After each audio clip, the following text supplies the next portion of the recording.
Today, I really wanted to look at how nervous EFT can support the nervous system, and through working with that, finding that safety, strength, and empowerment. So I'm Mary Wren. I call myself an energy coach, and through years of dedication, mindset shifts, and holistic practices, I've been able to transform fear into peaceful empowerment and build a personal toolkit of resilience. So by combining my life lessons with my professional training in EFT, kinesiology, and energy medicine, I've experienced firsthand the power of these methods and their ability to support deep healing. My passion is really to help others embrace this healing, to meet the challenges that they face with grace, and to live with gratitude and grounded strength. So some people sort of hear this phrase, nervous system dysregulation, and it's quite easy to think, well, it doesn't everyone know what that is? And I don't think everyone does know what that is. They'll know what it feels like, but they won't actually know that what the term relates to. So when we experience ongoing stress, anxiety, overwhelm, our nervous system, what is in charge of, connects to all our organs, can become stuck in survival mode, making it difficult to feel calm, safe, and in control. It's what I call, a lot of when I do work with women with chronic illness or cancer, it's really facing modern day tigers. In the old days, they leapt out of the forest and we ran away and we hid like the deer or shook like the deer, and it was over with. But nowadays, it's not over with, and it lasts. The stress of life, of work, of kids, or having a chronic illness, it's there all the time. So why do we get dysregulated? So this fight, flight, or freeze response kicks in to protect us from perceived threats, which can be just getting a message, getting an email for a lot of people, or a phone call from someone they find really challenging.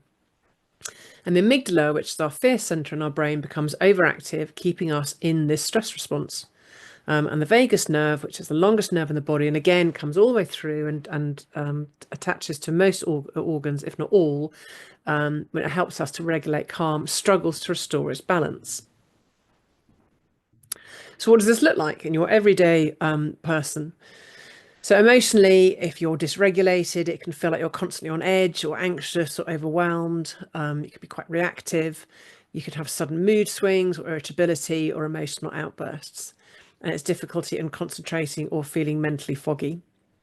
Physically, it can feel like tension in the body, say like tight shoulders or clenched jaw or a knotty stomach, a racing heart, shallow breathing or dizziness, and a lot of trouble sleeping or feeling exhausted, because your body is basically wired and on all the time.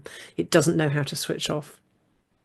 Behaviorally, you can feel stuck in overthinking or worry loops, find yourself avoiding social situations or feeling disconnected from other people, and turning to coping mechanisms like scrolling, social media, overeating, procrastination, drinking, or just being a hermit because you're totally in that freeze response and you just can't face the world.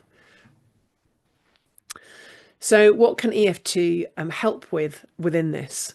This isn't an exhaustive list. It's just generally what it's known for. And all of these are evidence-based as well. So stress and anxiety, it's brilliant at trauma and pain. I did a whole trauma course, and there's a whole load of evidence with trauma and pain. You'll see in the next couple of slides why and what happens there.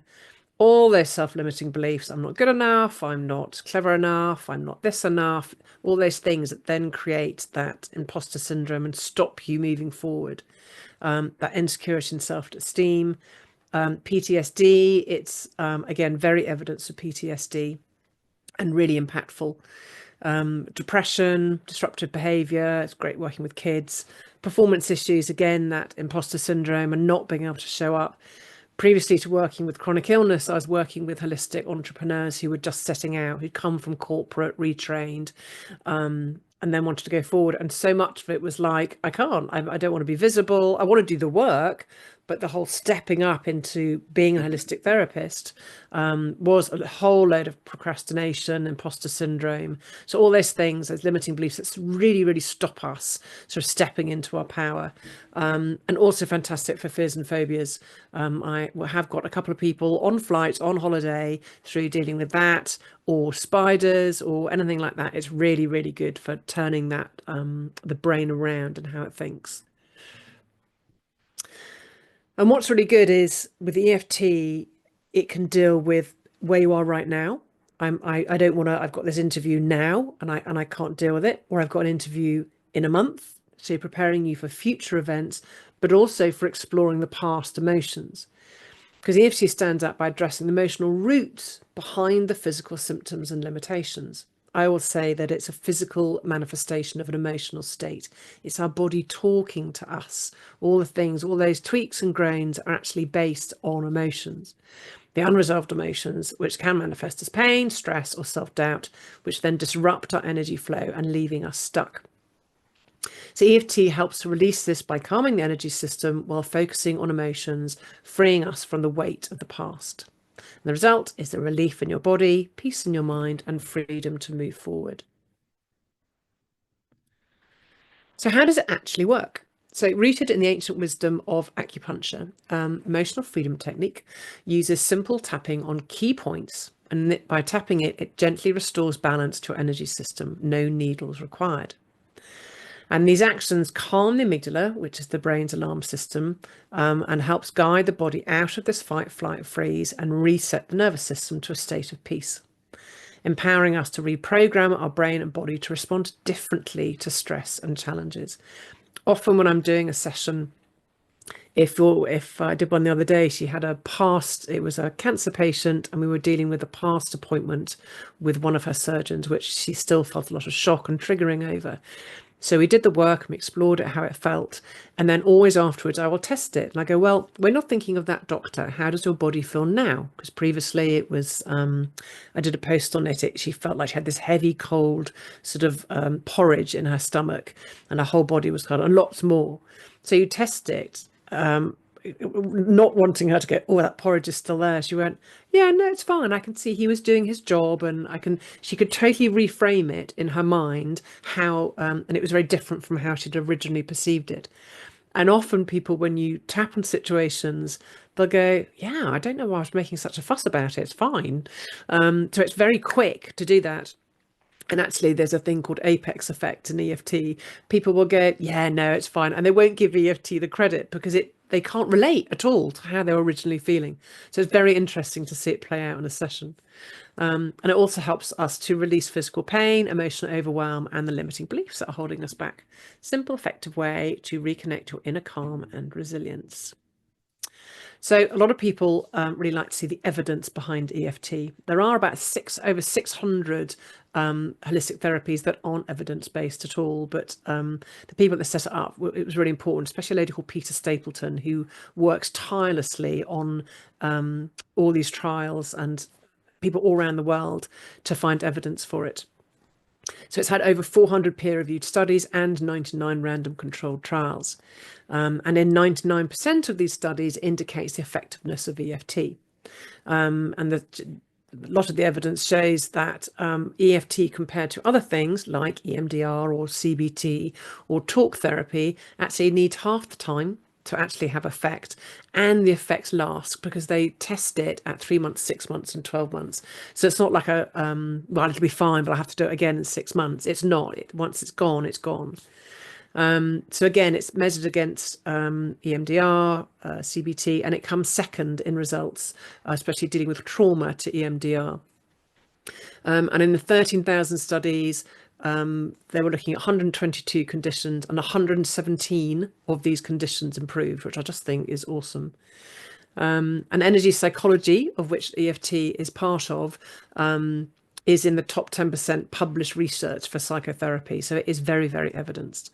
As proof, NICE, which is a British institution, found it worthy of funding as it was highly cost effective. They give all the guidance to the NHS of what isn't worthy and should be used.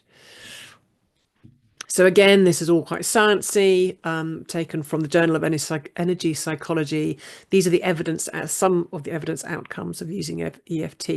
So it reduces that midbrain hyperarousal, which is fantastic for anxiety and trauma. And by using the tapping points, we're able to produce our endogenous opioid, which is our natural opioid, the serotonin and the GABA, and it regulates our cortisol. So these neurochemical changes reduce pain, slow the heart rate, and decrease anxiety. shutting off our fight and flight, regulating our nervous system and creating calm.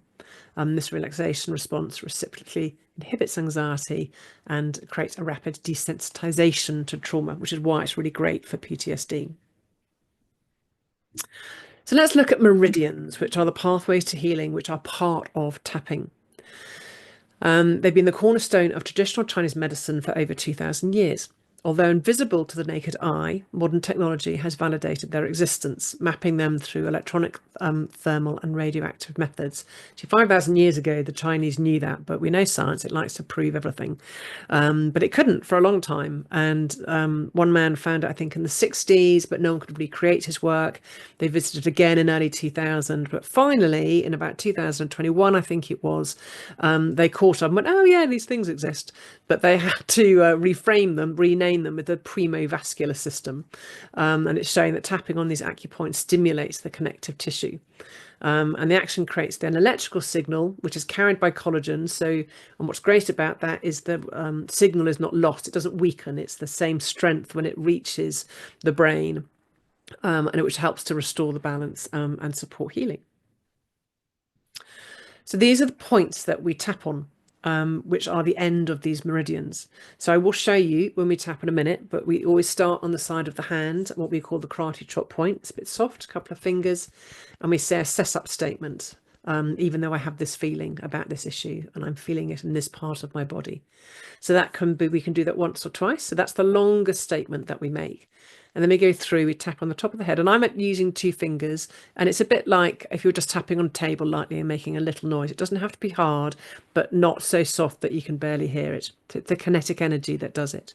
So we tap right at the top of the head as if you had a string coming out, and we tap for about 6 or 7 times, and I will say a short phrase like, this stress in my body. And then I pause, and then you repeat, this stress in my body. And then we move around the body in the same way. The next point is on the inside of the eyebrow. We do that. And these meridians are bilateral, which means we have 2 sets. So you can, if you want, for some of the points, do 2 hands, or you can swap. It doesn't matter. So you have a point there. And then the next point on the side of the eye. So not the temple, but actually on the occipital bone. You have a point there. And again, on the occipital bone, just under the eye. Again, we can do these bilaterally if you like. And then we have a point under the nose. Again, we're doing 6, 7 times. You'll know because I will say the next phrase and we'll move on. Then we go on the chin. And then we have about 4 inches. You've got your clavicle there, and just underneath the clavicle, about 10 centimeters, 4 inches apart. We do 2. You can do it with one hand like that. I like to do it like that. And then we go under the armpit, and that's where a bra strap would be. And I'm kind of using more of a pat on my hand rather than just fingers on that point because it's easier. You can have more impact. And then, because we have lots of meridians running through to the end of the fingers, we tap on the wrist to connect with those, run over the meridians. And then we go through all the nail beds individually with each phrase. And then we start a round again. So today I've set up a little tapping of just 3 rounds when we get to the change bit. But some clients, I was tapping one for about 10, 15 minutes the other day because it shifts as you go. And it's very important when we do a one-to-one session that I'm using my clients' words.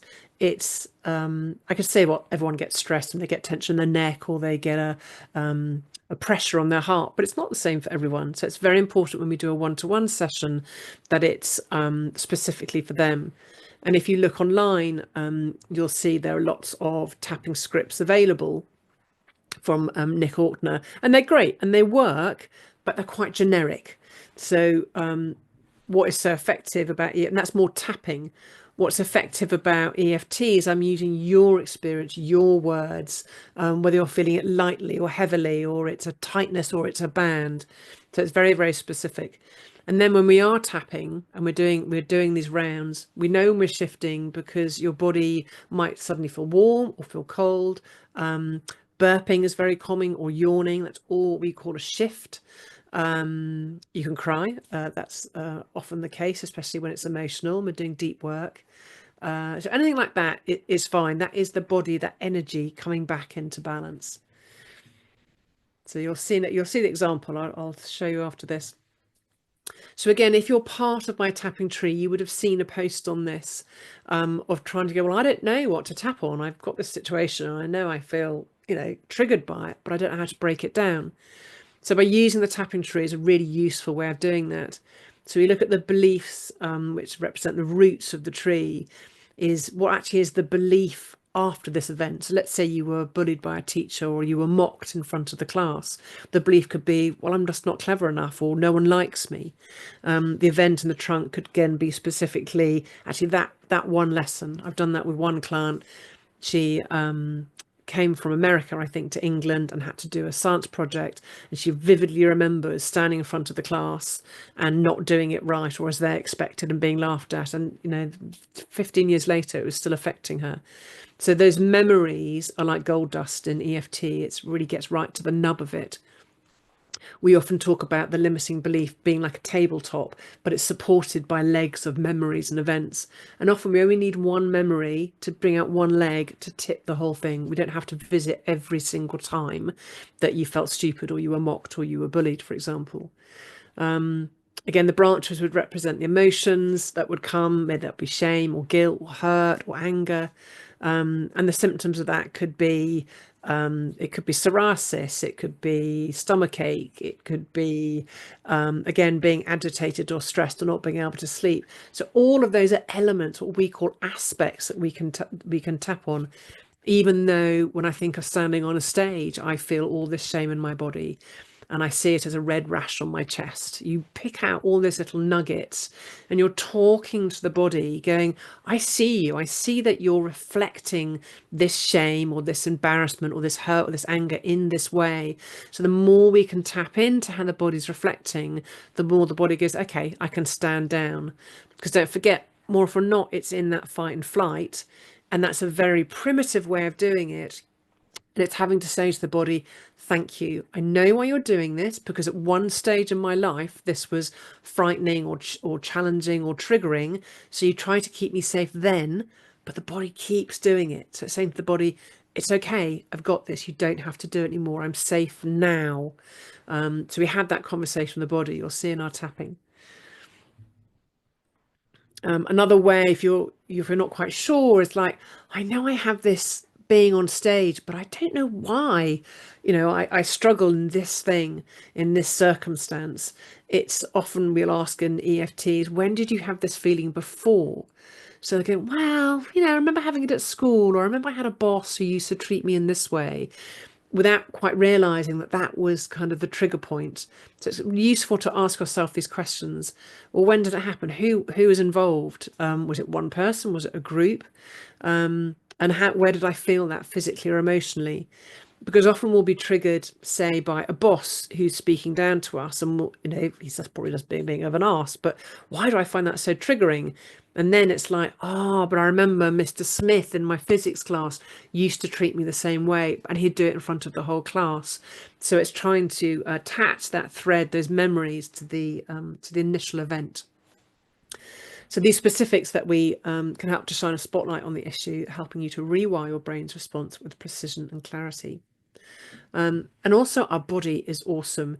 Sometimes we'll know, I had this event and I had an argument and I know I felt like this afterwards, but I can't remember the details of what was happening. But your body will have absorbed it in lots of different levels, by what it was seeing, by what it was hearing. So let's say you were by the subway or you were near an ice cream van and then you had an ice cream. You can tap on all those different senses.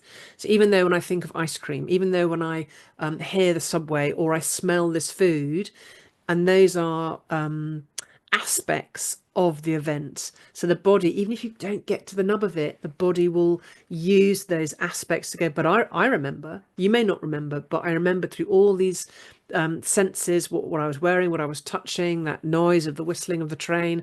That's triggering because it's attached to a really hard memory. So that's a really great way of getting in touch with it. So what are the benefits of EFT? We're almost done. I think this is the last one. EFT will often work when nothing else will. Talk therapy is what they call from top down, whereas EFT is bottom up. It's literally coming through the body rather than trying to intellectualize it. because often in trauma we have a Broca's area in the left part of our brain, which is all to do with talking, and that shuts down in trauma. So some people just can't intellectualize or verbalize what the issue is, especially children, but you don't need to. They say sometimes it's just this feeling, or you can just silently tap as well. That can be very powerful. It uses no drugs, equipment, and is totally safe and painless. Very gentle and usually has rapid, long-lasting results. Easy learned and applied by adults and children, and can be used anywhere, anytime. And the best thing, especially for men, you don't have to believe in it for it to work. So, just covering on why EFT helps the nervous system to gently rewire the stress response, helping us to feel safe, grounded, and empowered in our mind and body. It calms the amygdala. It reduces that fight and flight response and signals safety to the brain. I'm okay. I wasn't, but I am now. Regulates that vagus nerve, which activates the body's natural relaxation response. It releases the stored stress, helping us to process and let go of the emotional and physical tension. And it helps us to restore balance, shifting you from survival mode into a state of peace and clarity. Building resilience strengthens your ability to handle stress with more ease. So again, for those who are not part of Tapping Tree, I do run this free Tapping Tree EFT group, and we tap once a month. That might become more. I'm hoping to record meditations halfway through the month, but I'm always putting up little things on the group to support the nervous system. I do have, I think it's about an 11-12 page how to tap document, which really helps you break down how to create the setup statement, which we'll understand more about by the end of this evening. So a lot of times people will go, yeah, I want to tap, but I don't know how to start. I don't know what to say or how to say it. This is a really nice, gentle, simple breakdown. So let me know if you want that, and I will email that across. That does pop you onto my email list, but I'm not someone to inundate you at all. And what you'll get will only be like reminders for evenings like this, or meditations, or I'll be giving you loads of free stuff. And for those who are curious and want to know more, I offer a free clarity call. It's about 20 minutes to half an hour to just go, well, I've got this issue, can it help with that? And how will it work? And I'm really happy to chat through one-to-one.